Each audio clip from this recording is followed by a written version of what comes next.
Amigos, miren, hoy tenemos muchísima información para compartir con ustedes. Es un streaming cargado de información porque Rusia acaba de anunciar hace unos momentos que capturaron al autor material del asesino del general Igor Kirillov, que es el general más poderoso que ha sido asesinado hasta este momento en lo que va del conflicto. Y en estos momentos, el autor material de este asesinato pues ya está cantando sus mejores éxitos en alguna cárcel del Kremlin.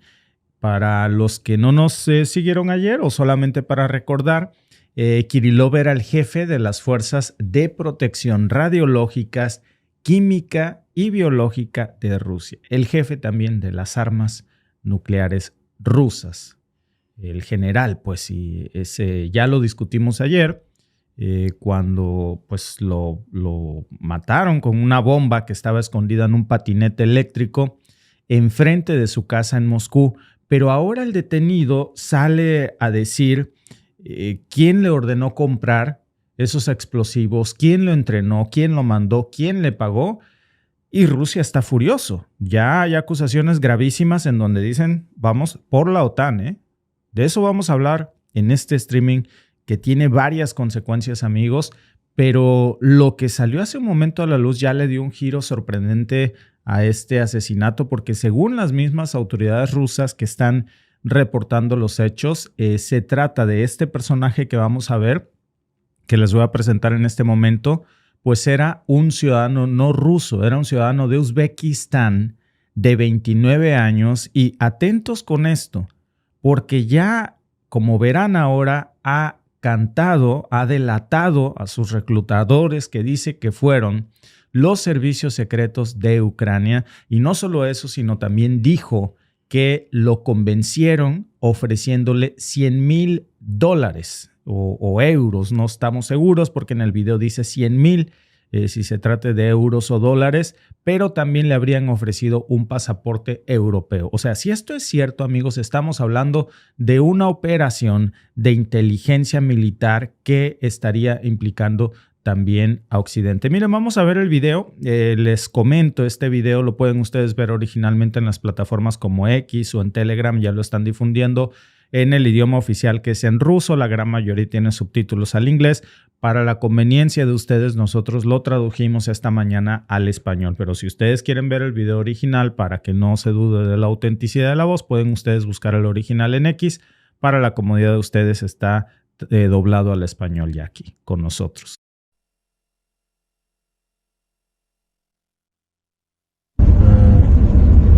Vine a Moscú por orden de los servicios ucranianos. Fui yo. Vine a Moscú. Después compré una patineta eléctrica. Y después de unos meses, volví a Beschadrevón. Acepté eso. Después a todos nos alistaron. Y eso. Situaron la patineta eléctrica cerca de la casa del general. Y luego, cuando él iba saliendo, al salir yo apreté el botón. ¿Por qué actué así? ¿Para qué? Me ofrecieron 100,000 euros y un pasaporte de la Unión Europea. Bueno, miren, graves acusaciones. Ahora vamos a ver más detalles de esto. Pero dice nuestro amigo Shentastico, pase en contexto de nuevo, porfa. Por supuesto que sí. Recuerden que siempre estamos completamente en vivo, leyendo sus comentarios, reaccionando, intercambiando opiniones con ustedes. Un contexto muy breve. Como ustedes saben, Kirillov pues, era un pez gordo en el ejército ruso. Llevaba años siendo señalado ya, de hecho, no solamente por Ucrania, también por la OTAN de pues ser uno de los hombres más buscados o enemigos número uno de la OTAN, de Ucrania. Incluso un día antes de su muerte, pocos lo saben, pero Ucrania lo procesó supuestamente en ausencia por crímenes de guerra. Es decir, Ucrania supuestamente ahí en su territorio le hace un juicio en ausencia, ¿no? No está el acusado, pero en su ausencia le hacen un juicio. Supuestamente Ucrania le da una orden de pues, aprehensión para recluirlo en una cárcel ucraniana, declarándolo culpable. Y esta era la antesala, ya lo tenían muy planeado. Sabían ellos que al día siguiente lo iban a asesinar. Así que, pues para Ucrania, Kirillov no era un civil, no era un objetivo cualquiera. Claro que era alguien que para ellos tenía que ser eliminado, pero lo hicieron evidentemente, y es lo que hoy está acusando Rusia con ayuda de la OTAN, y lo que Rusia está diciendo que detrás de esto hay una estrecha colaboración con Occidente. Hoy vamos a ver muchas pistas que están levantando sospechas, porque este atentado pues fue apenas ayer en la mañana, hablábamos de él, ocurrió afuera del edificio donde vivía, esta bomba, como vieron ustedes, el mismo autor material confiesa cómo va, compra un patinete eléctrico y lo detonan a control remoto, no desde ahí, sino desde el lado ucraniano. Y así es como asesinan al general. Entonces, desde el principio Rusia apuntó a Ucrania como responsable. El mismo Ucrania sale y dice, sí, fui yo. Entonces, pues ya aunque ayer no había pruebas concretas, amigos, como decimos los abogados en México, a confesión de parte, relevo de pruebas. Ucrania ayer sale y dice, sí, fui yo. Pero Rusia dice, yo no me la creo que solamente haya sido Ucrania.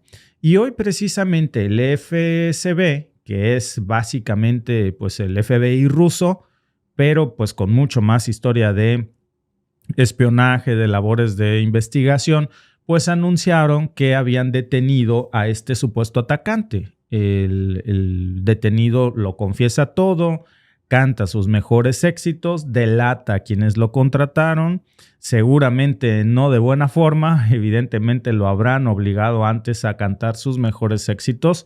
Dice que los reclutaron los servicios secretos ucranianos, que le dieron esta bomba casera, que de casera no tenía mucho, que lo entrenaron ellos mismos para que llevara a cabo este ataque. Y miren, aquí es donde las cosas comienzan a ponerse bastante interesantes, porque según los propios informes, pues este sujeto no solamente plantó la bomba, también alquiló un coche, ahora sabemos que instaló una cámara Wi-Fi, transmitió en tiempo real, o sea, estaba haciendo un streaming así como el de nosotros, pero apuntando a la casa del general, del edificio donde vivía Kirillov, para que sus supervisores, sus jefes que estaban en Dnipro, en Ucrania, pudieran desde allá día y noche estar monitoreando en qué momento salía el general. O sea, esto no fue un ataque para nada improvisado ni casero. Fue, amigos, una operación muy, muy planeada, con mucho nivel de inteligencia.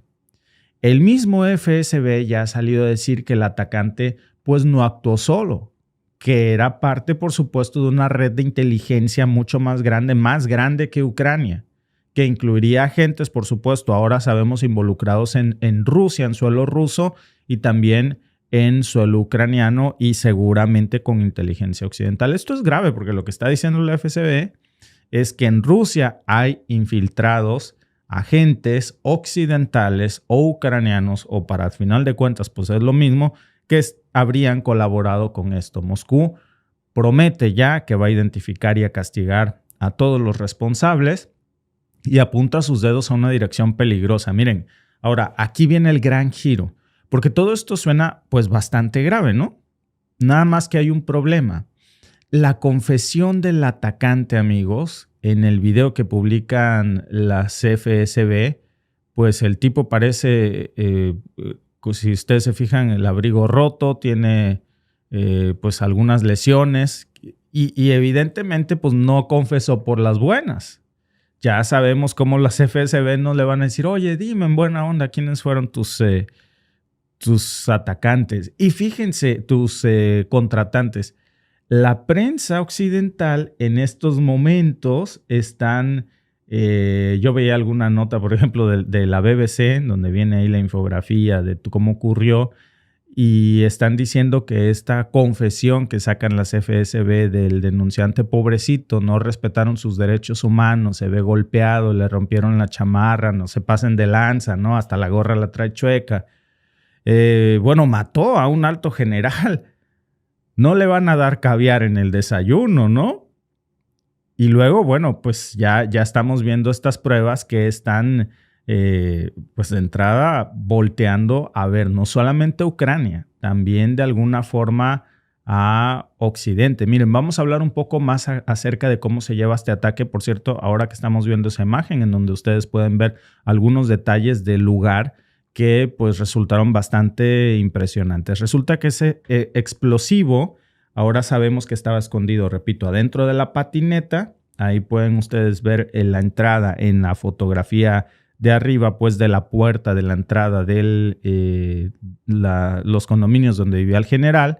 Era un lugar donde nadie iba a sospechar, porque bueno, alguien que vive en el edificio dejó ahí una patineta, ¿no? La usa todos los días para moverse. Ahí lleva una labor de inteligencia para que el objeto en donde estaba oculta la bomba fuera no sospechoso, ¿no? Ahora sabemos que esa bomba, repito, fue detonada a control remoto justo cuando Kirillov y su asistente salían del edificio. Hay muchas imágenes en donde se ve al general Kirillov saliendo precisamente de su departamento cuando pues vuela y lo asesina, ¿no? Lo que más sorprende pues es el nivel de planificación que hay aquí, porque el atacante que estamos viendo ahí en las fotos que salen en algunos medios occidentales a decir, mira, se le ve su frentecita golpeada, pobrecito, no le están respetando sus derechos humanos, a lo mejor ni ha comido. Pero bueno, pues confiesa, dice que alquila un coche, que alquila un equipo también, que compra un equipo que también aparentemente le habrían facilitado la configuración para dejarlo transmitiendo en vivo por Wi-Fi. Básicamente el equipo en Ucrania estaba viendo todo en tiempo real para saber cómo monitorear esto, como si fuera pues una operación militar, pues que lo fue evidentemente, de altísima tecnología, porque de entrada, ¿cómo te conectas en Wi-Fi ahí en Rusia? No le vas a tocar la puerta al vecino a decir si me presta usted su clave, ¿no? Eso es algo que puede hacer cualquiera, amigos. Es a lo que vamos por muchísimos detalles. Esto requiere recursos, entrenamiento, encriptación, sobre todo una labor de inteligencia muy precisa. Y claro que pues todo esto ya está en Moscú pues levantando preguntas. ¿Cómo puede alguien de Uzbekistán llevar a cabo un ataque tan sofisticado en el corazón de Moscú sin que los servicios de seguridad rusos lo hubieran pues detectado? No es algo tan sencillo. Y esto habla, por supuesto, por un lado, que es la narrativa que nos están vendiendo. Bueno, hay una vulnerabilidad, una brecha en la seguridad del sistema militar ruso, ¿no? Pero por el otro, pues también que hay una labor de inteligencia occidental que logró quebrar esa labor de inteligencia o los blindajes, los anillos de seguridad de los generales rusos, ¿no? Putin sale precisamente a dar sus condolencias ayer por la muerte de Kirillov. Y si recuerdan ustedes, para los que no lo han leído, ayer, fíjense cómo evoluciona esto y cómo vamos a ver en lo largo de este podcast, cómo ya hace unas horas sale un alto personaje ruso a decir ojo por ojo, diente por diente. Desde este momento, todos los generales de la OTAN corren peligro. Y esa es una amenaza fuertísima. Bueno, ayer Putin sale y promete, si recuerdan ustedes, que los responsables se iban a enfrentar a la justicia.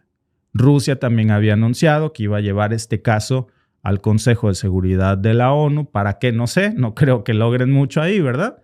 Vamos a ser realistas. Esto no es algo que el Consejo de Seguridad de la ONU vaya a resolver, pero también es algo que Ucrania no hizo solo. Y ojo, no digo que Ucrania no tenga la capacidad de operar en Rusia. Ya hemos visto algunas veces como lanzadrones, por ejemplo. Pero aquí hay gato encerrado. Hay algo mucho más. Miren, piensen en un momento cómo fue ejecutado este ataque. Y les voy a dar varias pistas aquí de por qué en estos momentos hay sospechas en donde Rusia dice, sí, lo contrataron desde Ucrania, pero yo creo que aquí hay un vínculo. ¿Cuáles son las acusaciones que hace Rusia? Bueno, primero, la bomba estaba escondida en una patineta eléctrica. No estamos hablando de un coche bomba, que es lo más tradicional, ¿no? Estamos hablando y rudimentario, podríamos decirlo de alguna forma. Es una operación mucho más avanzada. Ahí necesitaron un nivel de precisión en los tiempos, la ubicación exacta del objetivo, los horarios del general, dónde vivía, alguien con entrenamiento para colocar el artefacto, un explosivo muy avanzado, porque no es lo mismo colocar una bomba en un vehículo en donde tienes más espacio que un patinete eléctrico en donde necesitas colocarlo en un menor espacio, pero que la letalidad sea igual o superior incluso. Entonces, no fue cualquier explosión. Y esto, amigos, no lo hace un aficionado con algún tutorial de YouTube. ¿De dónde sacaron ese explosivo? Porque según lo que estamos viendo aquí, lo que dice Rusia, la bomba era casera, pero poderosa. Lo dice el mismo FBS, entonces las FSB. Entonces, aquí viene el primer punto clave, amigos, el nivel de sofisticación en estos explosivos que pues nos dice que el tipo de apoyo que tiene un grupo pues no fue algo que compras en la farmacia, ¿no? O en un supermercado. Estas operaciones ucranianas casi siempre habían sido con drones. Esa es su especialidad, ataques rápidos, ataques con drones. Pero esto es algo diferente. Esto no lleva el sello de Ucrania. Aquí hubo logística, aquí hubo materiales, aquí hubo entrenamiento y todo esto tiene las huellas de una operación coordinada con Occidente. Ahora les voy a decir cuál es la segunda pista que nos está apuntando a la OTAN, que son las labores de inteligencia. Porque este ataque, amigos, no ocurre sin información privilegiada. El tipo sabía exactamente dónde vivía Kirillov, a qué hora salía del edificio, por dónde salía, y esto no es fácil de obtener de un general. Estamos hablando, amigos, de uno de los militares más poderosos e importantes del aparato militar ruso. No era una persona que pudiera seguir fácilmente sus movimientos diarios sin ser descubierto y estar en problemas. Entonces, ahí es donde entran las agencias de inteligencia occidentales.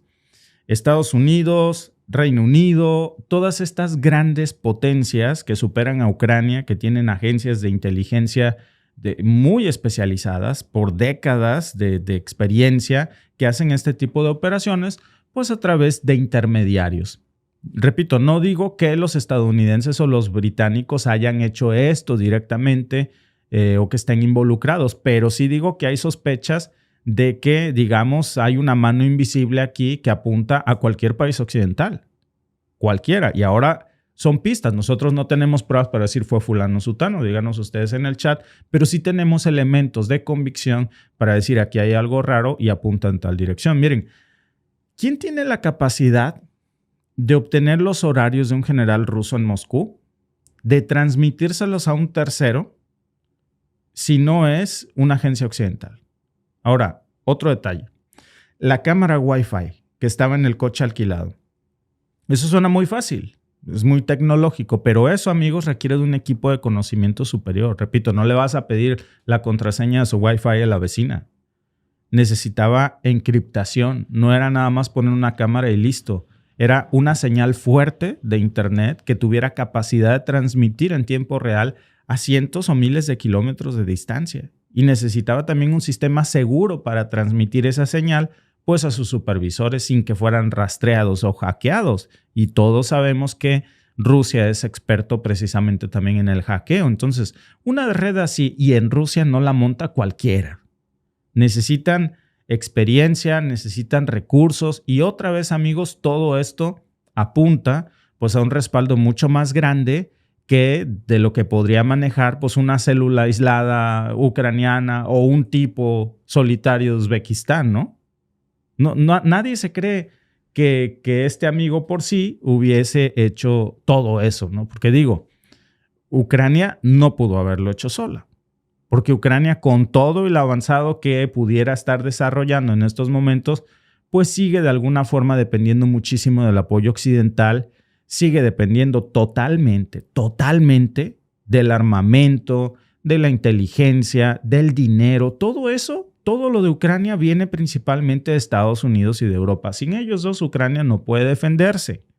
No tienen la capacidad técnica para lanzar, digamos, una operación de este calibre como la que se acaba de descubrir, que ya lo estamos viendo, ¿no?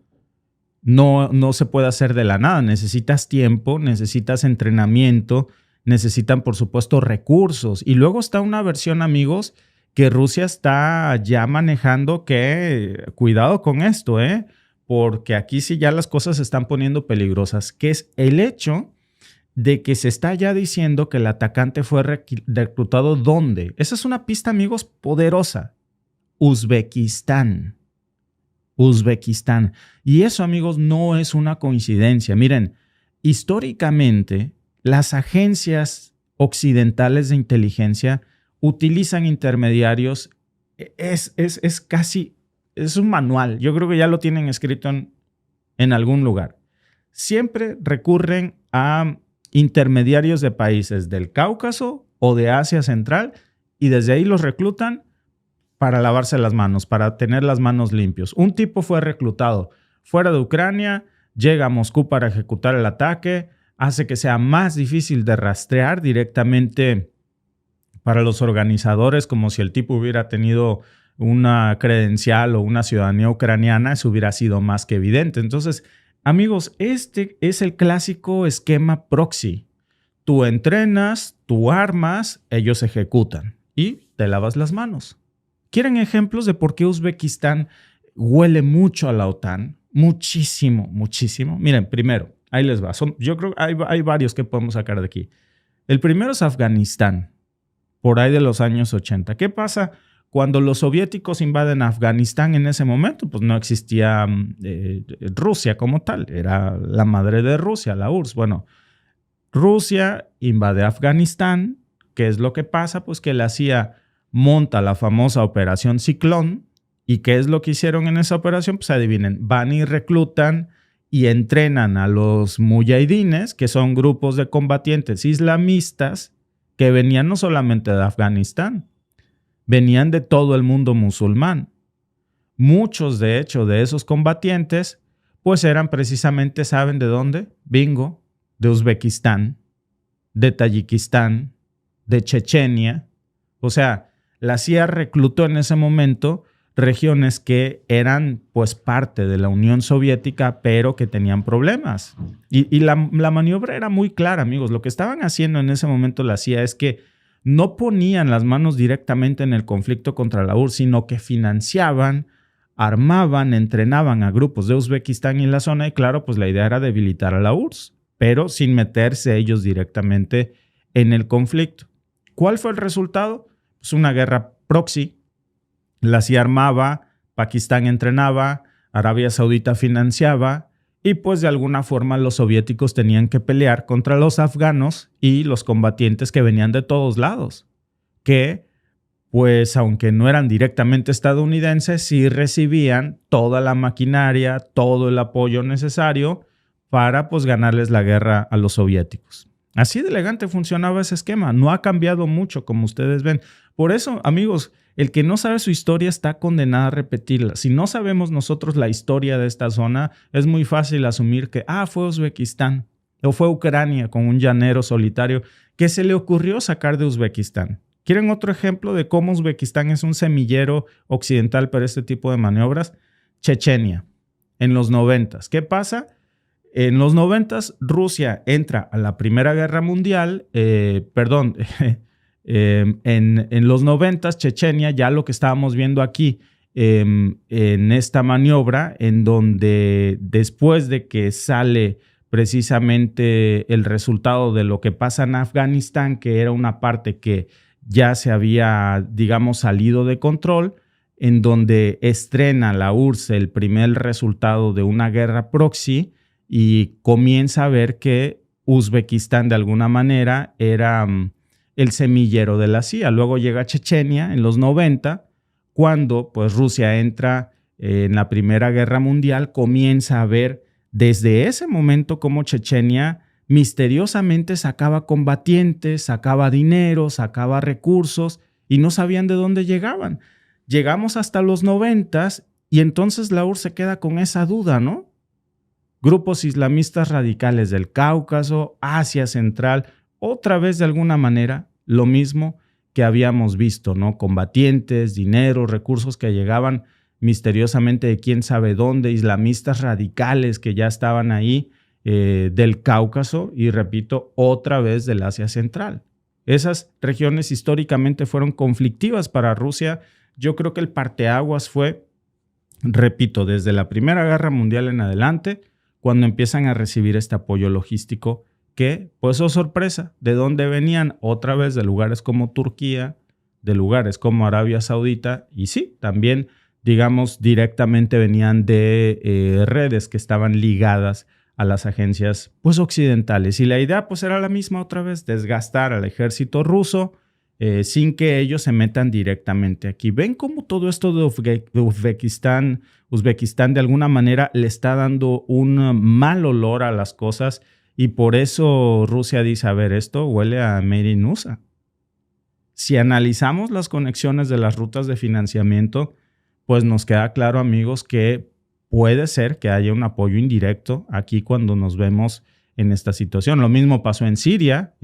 Pregúntenle a Bashar al-Assad si no se sabe esto y de dónde sacaron este apoyo para derrocarlo. Desde hacía muchísimo tiempo que lo estaban intentando desde Asia Central. Entonces, aquí tenemos, amigos, dos posibilidades. Nada más hay de dos. Que Rusia esté usando este ataque para hacer propaganda, para justificar una escalada. Pero a ver, amigos, Rusia no va a automatar a su general así de esta manera y luego culpar a Ucrania. Cuando el mismo Ucrania sale ayer y dice, sí, yo fui, ¿y qué? Si hubiera la acusación rusa y Ucrania dijera, no, yo no fui, no sé de qué me acusas, ¿cómo te atreves? Bueno, un lugar a duda quedaría, pero ayer Ucrania dice, sí fui yo. Y eso nos lleva a la segunda opción, que es la más real, que sí haya sido Ucrania, pero con una operación coordinada y sobre todo con apoyo de la OTAN. Y Ucrania pues lo ejecuta finalmente con alguien que contrata en Uzbekistán, que es el semillero de este tipo de actos, de donde la CIA tiene mucho para sacar. Entonces, por donde veamos, amigos, esto no fue un golpe improvisado.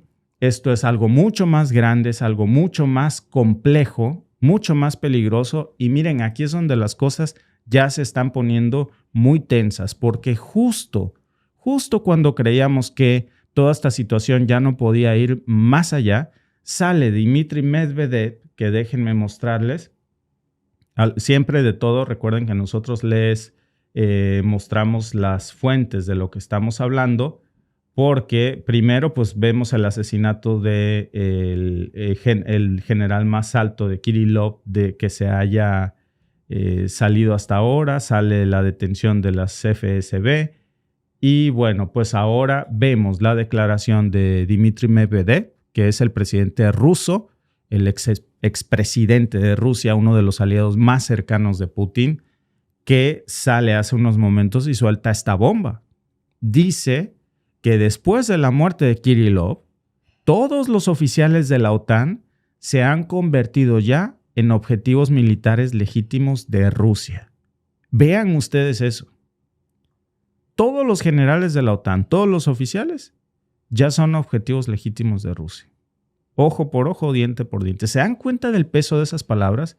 ¿Qué quiere decir? Que para Rusia fue la OTAN. Y entonces, esto no es solamente un comentario cualquiera, amigos. Es una amenaza directa que va a cambiar todo el rumbo de esta guerra y que va a complicar mucho más las cosas. Porque ya estaríamos hablando de que Rusia puede no solamente golpear a Ucrania, sino que mañana mágicamente puede explotar el carro de un oficial de la OTAN, de un general, y Rusia puede salir a decir, mira, le falló el radiador, pues yo no tengo nada que ver. Cuidado con esto, ¿eh? Gracias por vernos. Si te ha gustado este clip, síguenos en vivo para ver nuestro programa completo de lunes a viernes en nuestros canales de YouTube y Facebook. Suscríbete, comparte con tus amigos y déjanos tus comentarios. Te esperamos en vivo.